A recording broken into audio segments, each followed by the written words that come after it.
Hey, it's James from JBS, and I wanted to talk about our secondary springs and show you what we have and why we've always had it like this. Alright, this is the stock Teryx secondary spring. This is our red, and then this is our black. On the stock spring, the takeoff rate is 220 pounds.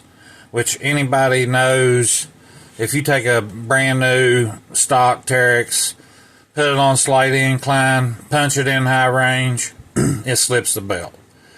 So on our springs, this one has 220 pounds on takeoff. So that's right when you punch it.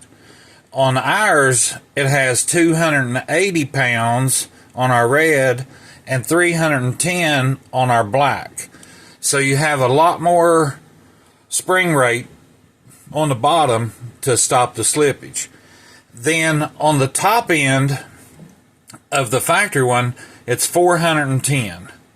And on ours, it's 420.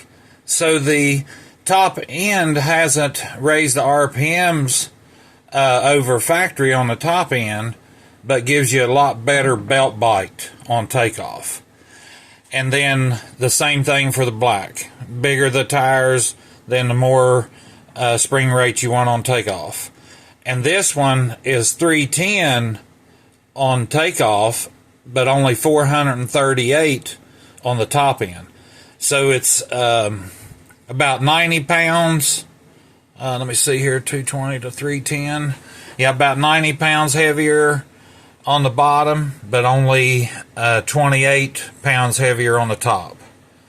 So if you're looking for the best secondary spring and why, check us out, jbsperformance.com.